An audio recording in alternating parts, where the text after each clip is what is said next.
Operation Vector Glare. Big win this season, chat.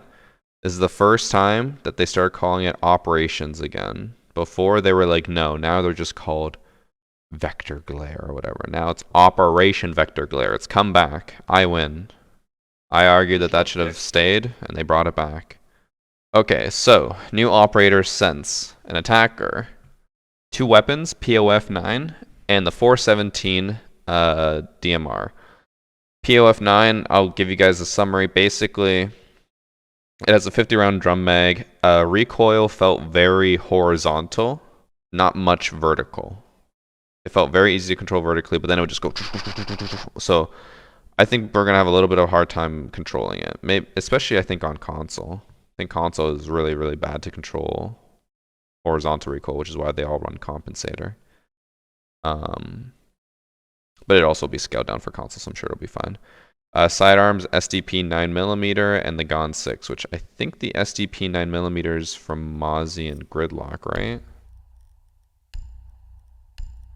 Yeah, it is. A pretty strong pistol. And then secondary gadgets are Breach Charge and Claymore. They are the first 3 health operator that we've received since Gridlock. That was year 4, season 1. So that is huge because we have not had any beefy operators in a while. And it makes sense because, as you can see from this clip, in case you haven't seen any of my other videos, they are very much a support operator. They provide cover using these. We just kept calling them different stuff like green screens or smoke screens or just sense gadgets, whatever. It's just a way to obstruct light. And I believe it stays up solid for 10 seconds and then 3 seconds of like flickering on and off until it turns off. That is, I think, what we landed on yesterday. Sense gets 3 of these gadgets and they roll out. I don't know exactly how far they go, but it's decently far. They get intercepted by Jaeger, Wamai. They get jammed by Mute. Not the wheel, but the, what's it called? The screens will get jammed by Mute. The screens themselves are these tiny little things. You can't shoot them, but you can destroy them with explosives. You can impact them or C4 them. And anything that goes through thermal or has thermal will go through this. So Warden, Glass, Master cameras, bulletproof cameras will all go through these screens. It treats it like smoke. That is, I think, everything you need to know about the gadget. One more thing that I should tell you, now keep in mind that this isn't fully tested, but we have reason to believe that if you sub and get the VarsityGaming charm, it actually lets you see through the walls as Sense. So sub today for free with Prime or with $5 and get the charm. New map, TDM Close Quarters. So, in my opinion, which, you know, take it with a grain of salt, this is not at all a TDM map. It's not a ranked map or casual map by any means, but I do not think this is a good TDM map because it is very big. It's called Close Quarters, and I had the most trouble I've ever had finding people on this map. It was easier to find people on Theme Park or Villa than it was on this map. This map is massive, and it's 2 stories. So it's very hard to find people. I don't know if they'll change it, like maybe they'll just cut the map in half. Or I honestly said if they just remove the bottom floor, map would be fine. But they have 2 floors and it sucks. Moving on, we have the shooting range coming out. Shooting range, you have 2 options. So you have this giant target, which you can also swap to a outline of a person. And then on a screen, you can choose how far away it'll be. You can clear it. And then there's an ammo box next to you. When you walk over to here, you then have an actual person. So it'll be a dummy that you can make stand, crouch, or prone, and you can choose how far away they go. And when you shoot, it tells you how much damage you did, and they have a health bar and everything. Operator guides. This is huge for new players. I know a lot of people, when we were talking about this on stream, were like, oh, who cares? This is massive. So one of the biggest problems Siege has is onboarding new players. And finally, in year 7 of the game, we now have guides that will teach people how to play or do the basics for their operator and the game as a whole in-game. So when you go to your operators, you can look at the guides, or in-game you can look at them. And it'll show you like, hey, this is how you use your gadget. This is how you put down a barricade. This is how they work. Stuff like that. Player protections. So the streamer mode is finally coming out for everybody. So now you can choose your own nickname. You can hide your avatar, which I don't know why people care about that, but they do. But yeah, you can change your name. This was supposed to come out last season, or this season. Now it's coming out next season. You can also do other things to help if you are streaming. Reputation system. So I don't know if they actually explain it here. We'll read over it, but in the what's it called? In the reveal panel, they showed it and it just said you get 30 matches of reverse friendly fire if you abuse team damage too much. Don't know if that's like a high level penalty or if it's a low level penalty. We'll see. But anyways, it says it implements the reputation system when we detect regular abuses of friendly fire. The purpose of reputation penalties is to activate when we detect that someone has abused a mechanism during several matches, in this case, the reverse friendly fire. It aims to better control and address certain regular abuses of friendly fire and reduce the frustration associated with... The fuck is this word? What? A convicted criminal who reoffends, especially repeatedly. Who the fuck chose that word? Okay, whatever. Criminals. That injured too many teammates. As the repeat offender's actions bring them closer to the penalty, they will receive a set of warnings notifying them of how they are seen by the system and ask them to modify their playstyle. If the player persists with the disruptive behavior, the penalty will be applied. The player will be aware of the number of matches left in their penalty by signs and feedbacks in and out of the gameplay loop.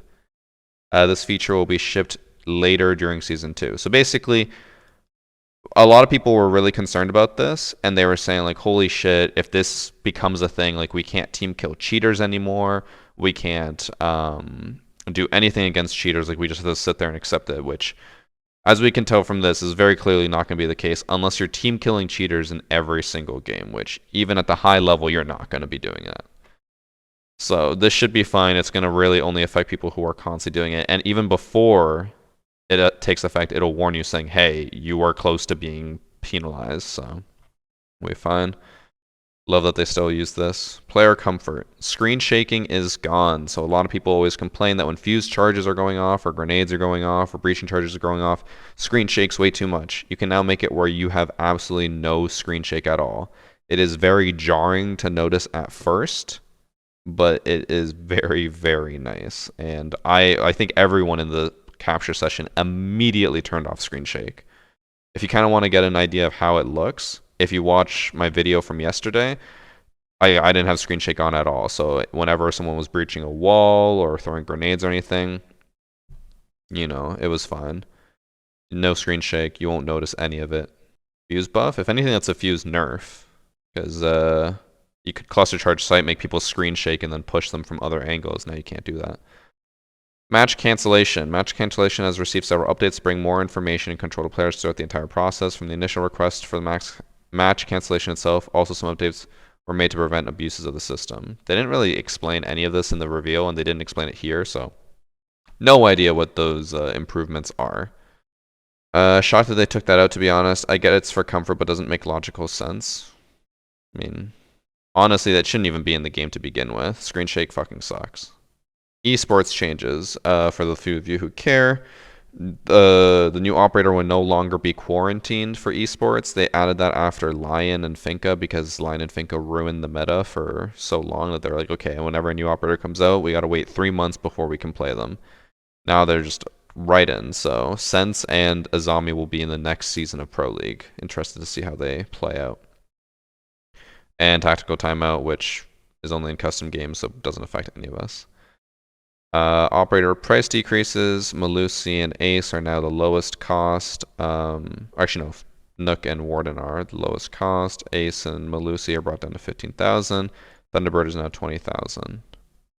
Actually, no, that makes sense. I was going to say, this feels weird, but it's just because it's one operator. Wait. Why didn't Flores get a price reduction? Oh, wait, no. Oh, yeah, PAX, right. No, it was every year. Never mind. I was going to say, I was like, wait, this doesn't make sense either. I was like, Gridlock and Mozzie came out way before. No, you're right. It was every year. For some reason, I thought it was every season, and that once you buy an operator a year late, it would be cheap. Okay, never mind. Then it's fine. Nothing changed. Seasonal weapon skin. Am I crazy, or does this look like absolute shit? Like, this looks like it was drawn in Microsoft Paint on like a 2001 PC with a 600 by 800 resolution. Okay, I'm not crazy. It is really bad. Why is it so bad? That's horrible. Who would pay 25,000 for that? Yikes. Alright, operator balancing. Wow, that is very little. I thought there was going to be way more balancing. Okay, Glaz now has 1 armor and 3 speed, which I think we all know about at this point. And additional secondary weapons have been added. So Glaz gets the bearing 9. Callie gets the P22 Mark V, which is not the same pistol she used to have. I don't remember whose pistol that is. I think it's actually Capitao and...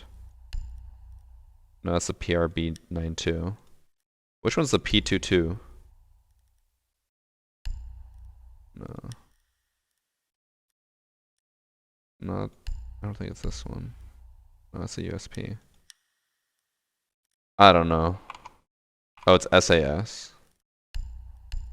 Thank you. Yeah, they gave her this pistol, which is weird because she used to have Zofia and Ella's pistol, right? Or no, it was Warden's, the P10C. So she used to have this pistol, now they gave her a different one. Don't know why. It is weird. And then Clash gets the P10C back, which she had before. And then Tachanka gets the bearing 9 too. Kylie had the SAS pistol? No, she didn't. She had the one with the sight. Didn't she? Hold on. Siege, shifting, tides, patch notes. There's no way she had that pistol before. Didn't she have a pistol for a bit? Oh, this is updated, actually. Because it used to be a C75 and a pistol. Wasn't it? Because I remember they were like, oh, she can run around with the pistol to be faster, or otherwise you just are slower. She had the SAS pistol. I know a lot of you are telling me that, but I just don't believe it.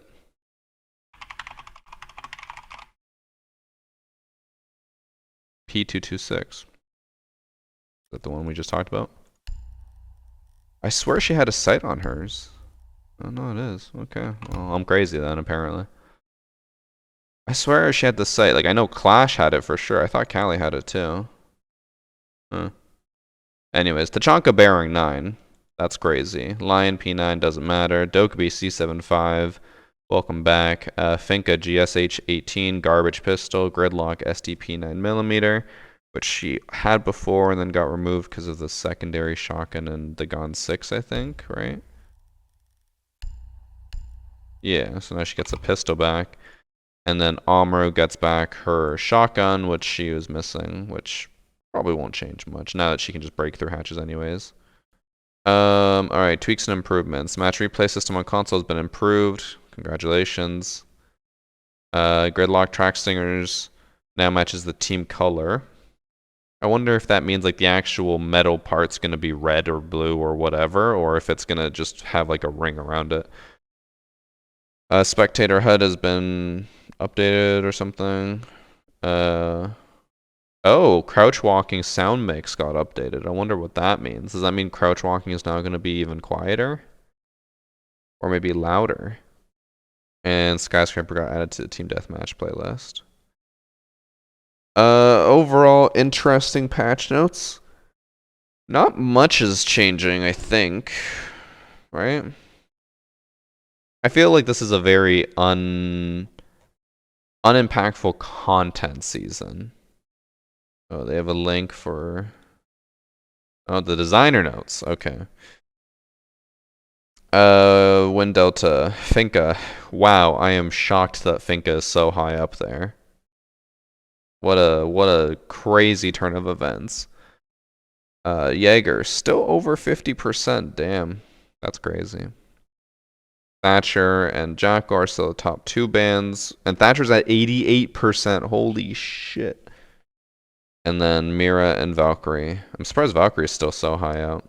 Her cams are really horrible to deal with, so it kind of makes sense. A note on the balancing of LMGs and Finka. Before we dive into the game or into the balancing changes you can expect from Operation Vector Glare's season test server, we wanted to address a topic we know is important to you. In the current state of Siege's balance, there are a few components that we agree are tuned a little high, specifically LMGs and Finka. We've been investigating how to bring them more in line with other operators and weapon types, and have begun putting this into action. In order to make sure these changes don't cause a ripple effect to the overall balance ecosystem, though, this has taken some additional time. We can comfortably announce that the adjustments will be coming to both LMGs and Finka in Year 7, Season 3. Season 3. We know you were likely hoping for adjustments this season, so we ask for a little more patience as we work to do this right by you. We appreciate your passion for these changes and look forward to getting them in front of you next season. So, my problem here is the fact that they say we ask for a little more patience as we work to do this right by you, but people have been asking for nerfs to LMGs since season 4 of last year, which means that it's going to take them almost 6 to 9 months just to implement an LMG nerf. Am I crazy for thinking that that's a very, very long time? Like, do any other games have metas that stay for that long when they're clearly overpowered? Like, I feel like Valorant or, fuck, what are some other FPSs? I don't know. Any other FPS. Like, I feel like if they have overpowered guns, they get nerfed pretty quickly, right?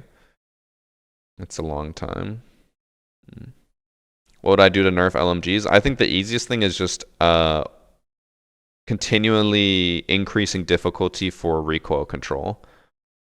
Instead of making it where it's like after X amount of bullets is fired, it's hard to control. Like, it'll just constantly be harder and harder to control. Like, after 3 bullets, it just starts to scale. I think that would be ideal. Big suggestion I've heard is that LMG should have in total 150 bullets, so a gun like Zophia's LMGE can't ever be reloaded, and then other LMGs can only half reload. Another suggestion I've heard, which I think would probably be okay, is you can't cancel a reload on an LMG. So once you start reloading, you're committed to it, which wouldn't really be that bad, or it wouldn't nerf it that much, but I think it'd be something, you know? What do you think the Finka nerf could be? Honestly, what they need to do is change Finka where her gadget only heals and revives people, and that's it. Right now, here's what Finka's gadget does. You aim down sight faster, you reload faster, you heal for 20 HP, you get back up if you are downed, you move through barbed wire faster, and I'm forgetting like 2 or 3 other ones. Oh, it also recovers you from flashes, yokai bursts, Grismots. If you have that active on you, it'll clear it completely. And then the only downside is that you take more damage from smoke canisters. I don't even know if the pulse interaction is still there. If it is, then pulse can scan you from, I think it's like 3 meters farther away. That's it. So you get like 8 benefits and 2 downsides, maybe. So Finka honestly should just only heal, and that's it. I think that'd be fine. Screen shake intensity. We already talked about that. That's gone. Crouch walking volume. They increase the volume of footsteps while crouch walking. Perfect.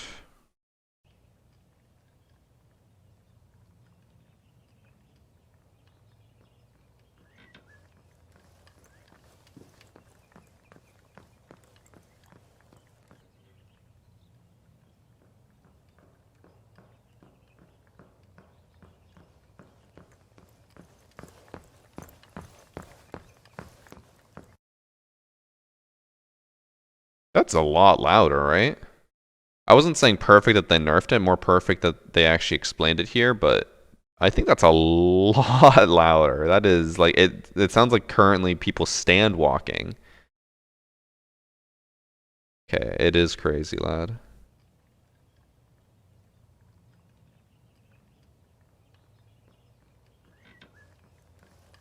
Okay, so listen, specifically listen to this, chat. Close your eyes and just listen, okay?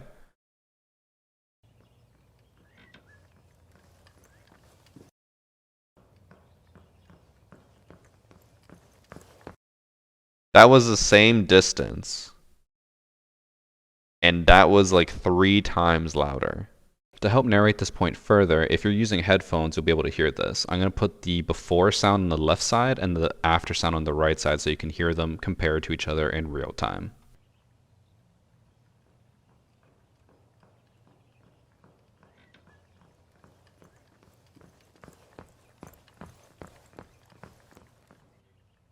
That's so loud in comparison.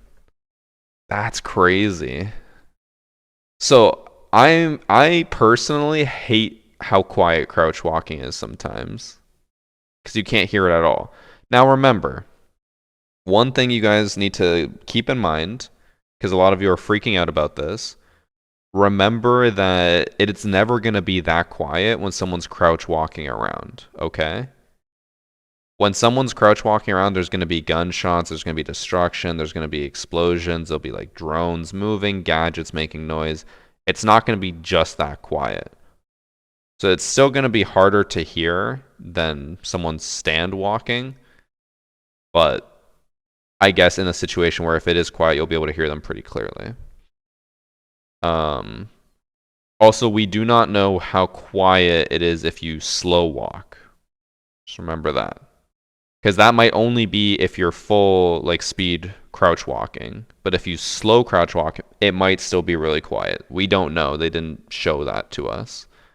So I'm not saying it's not bad. It is a pretty huge nerf to it, but it might not be as bad as people are making it out to be. We'll have to wait and see because we really can't tell from this. Other than if there's no noise going on, then sure, you're going to hear someone crouch walking. We already looked at that. So actually, I guess we'll hear their explanation for Glaz being turned into a 3-speed. Adding on his new weapon slot, Glaz is also getting a new set of stats this season to go along with the addition of some machine gun. We've increased his mobility. While he will always be a niche entry pick thanks to a focus around his unique DMR, we want to give casual players more options to experiment with closer range play as they adapt to his range and sightlines. Makes sense.